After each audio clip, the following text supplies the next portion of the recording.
Hey there everyone, welcome back to Utility Sports. Really excited for this video as we're going to break down some potential Houston Rockets draft night trades that I think could make some sense for the Rockets, whether they're already currently rumored or a couple of trade ideas that I've come up with myself that I do think could make a decent deal of sense as well for Houston. So if you guys are a big time Houston Rockets fan or maybe a fan of another team, first of all, subscribe to the channel for more content. Don't forget to leave a like on the video as well. And then comment down below what other videos you want to see on the channel. I've got a lot of ideas. Obviously, I'm crazy busy right now with the NBA playoffs and my coverage of them, but I am super excited about this offseason as well, and especially this year's draft. And I know a lot of you are dying for that draft content, so let me know down in the comment section below what videos you want to see.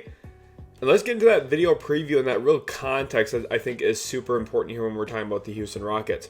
First of all, the Brooklyn Nets unprotected 2024 first round pick from the James Harden trade moved all the way up to number 3 in the lottery. So that gives the Houston Rockets some really important and really notable trade flexibility that they did not have coming into the draft lottery that they now have. So they have a premium asset that they could either use out in the trade market or obviously as a draft pick themselves. And if they did keep the number 3 pick, there's a few players I could see them taking. Zaccharie Risacher could make a ton of sense.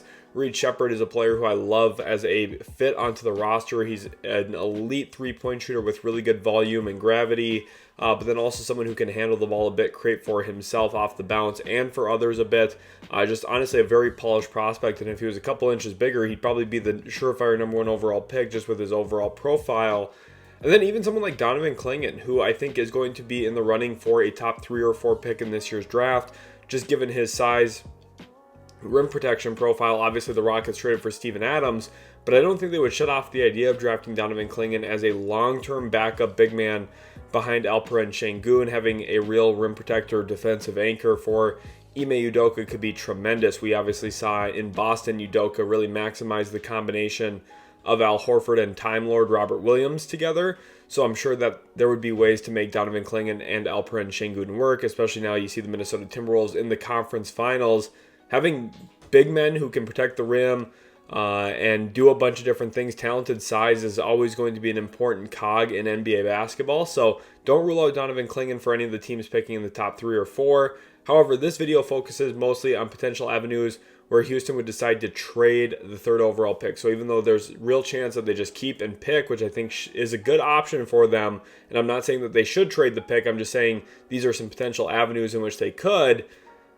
This video focuses on that, okay? Obviously, my mock drafts talk about what the Rockets could actually do, who they could pick, and we're going to have some fun content coming down to what teams could draft what, and it's going to be a little bit more team-specific in future videos. Comment down below if you want the Rockets to keep the pick, so comment in quotes, keep the pick, or trade the pick. So comment trade the pick if you want them to actually trade it in pursuit. Now let's get into the trade number 1. This one is heavily rumored.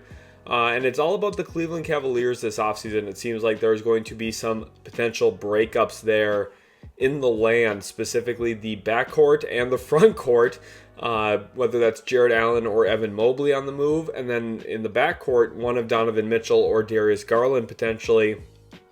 In this trade package, Donovan Mitchell goes to the Houston Rockets, and in return, the Cavaliers get a really big-time collection of quality young pieces, some draft capital in there, and this is under the notion that Donovan Mitchell is unwilling to extend with the Cavaliers, and also behind this idea is that the Rockets know they have basically been guaranteed that Donovan Mitchell will sign a long-term extension with them. The Rockets would not make this trade just given Mitchell's current contract situation, just a couple of years left on his deal. The Rockets don't make this trade if there's no assurance he's going to sign with them. So this type of trade would have to come with basically a guarantee from Spida's agent that he would be staying in Houston long term. But the Cavaliers in return get Jaylen Green. He's obviously the prize piece here, ended the season on a hot stretch. Obviously someone who still has struggled from a consistency standpoint, which I believe is a indicator of skill. The more skilled you are, the more consistent you're going to be, because you're able to match up against different matchups and length and size, and you're able to beat different defensive coverages way more consistently. Jaylen Green's still working up and ramping up in that direction. I think that's going to be a big part of his development, is just really like rounding out his skill set to become a more consistent player.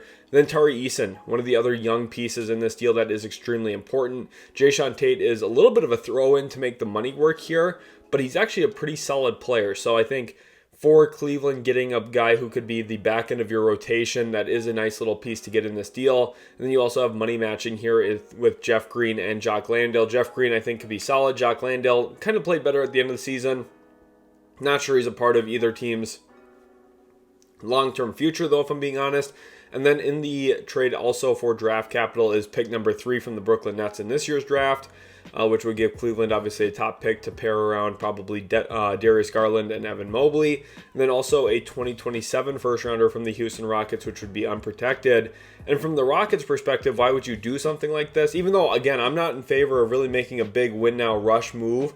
The Rockets took a big step forward this past season. I think that they're trending in the right direction even without a giant trade.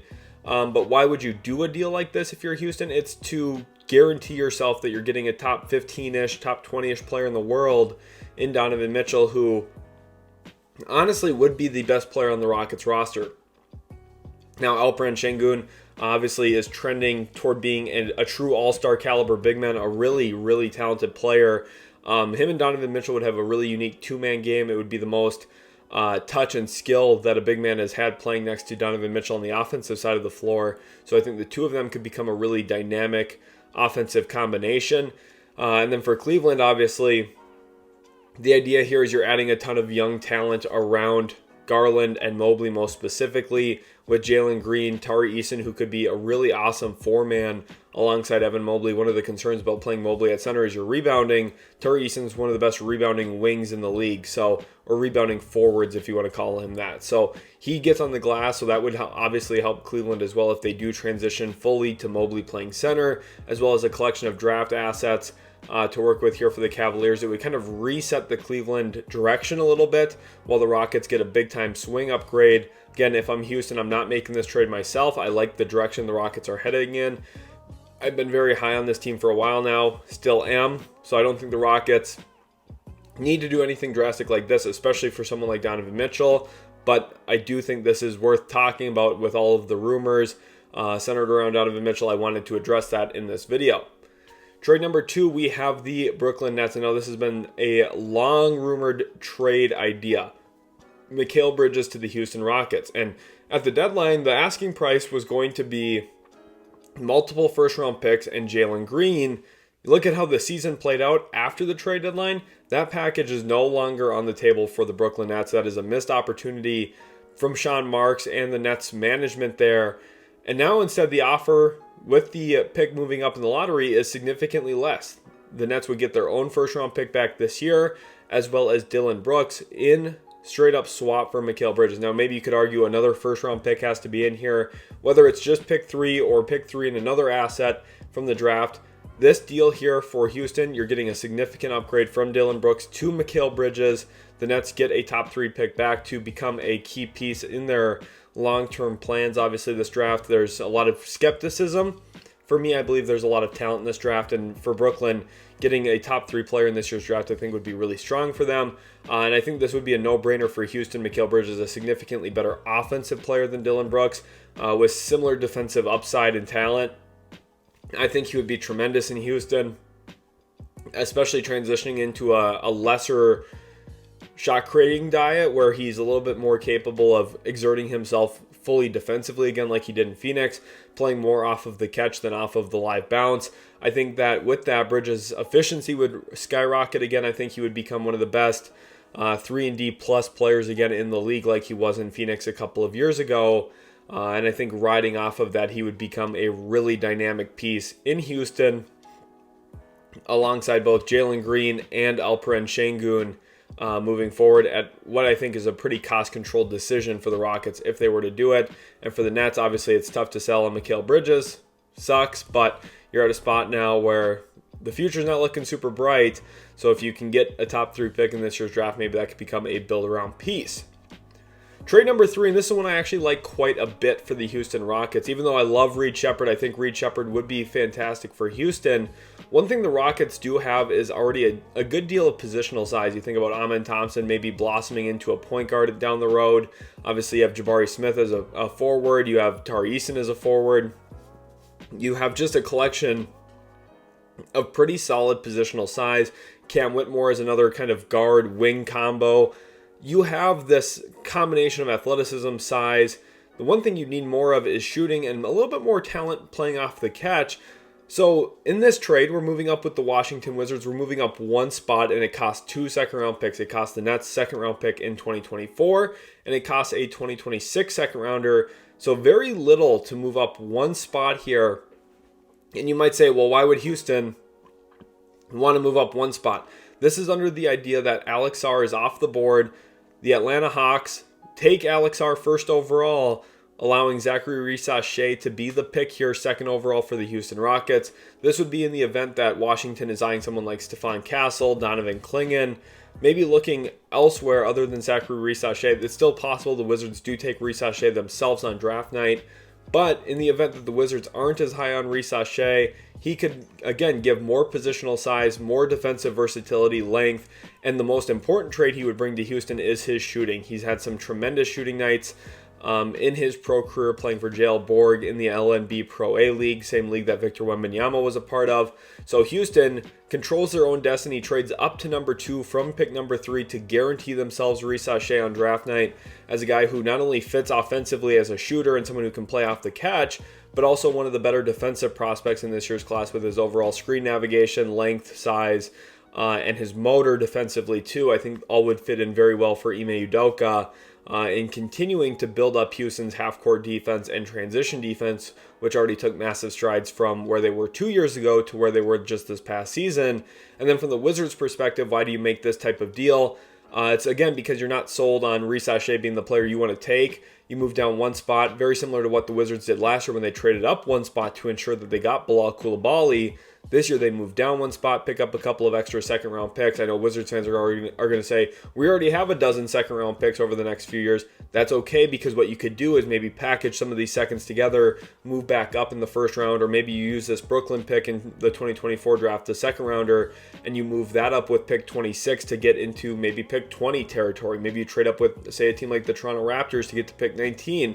And you're able to go out and target specific players you want, just having a little bit of extra draft capital while still getting the guy you wanted anyway at pick 3 rather than pick 2. That's the idea behind it. Now, again, the Wizards could just stay and pick Risacher at 2. I'm not ruling that out at this point.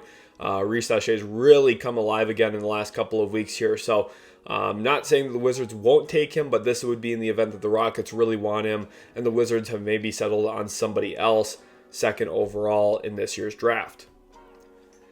Then trade number 4, and this is another one where, listen, it's going to cost a lot. You see Jaylen Green going out the door, but this is in the event that something happens in the Eastern Conference Finals. Maybe the Boston Celtics fall short against Indy, and all of a sudden, for some reason, the Celtics feel like Jaylen Brown plus Jason Tatum is not going to work. Now, this is the least likely trade in the entire video. I don't think this is going to happen, but what it would be is a reunion between Jaylen Brown and Ime Udoka. Obviously, the two of them found good success together in 2022 when Udoka and Jaylen Brown went to the NBA Finals together, and now he would go to Houston, where the Celtics get back Jaylen Green as that high-volume scoring guard in the backcourt. Obviously, they don't really have that right now with Jrue Holiday, Derek White, both of them very talented players, but not just pure shot creators in the way that Jaylen Green is. It's a different skill set. Obviously, the Celtics are loaded with positional size as well. Derek White and Jrue Holiday can both guard up and down the lineup, so you're not as worried about fitting someone like Jaylen Green in alongside Tatum and Porzingis. I do think he would give them a little bit more juice with a live handle than what Jaylen Brown has, but I do ultimately think the Celtics come out on the worst side of things here.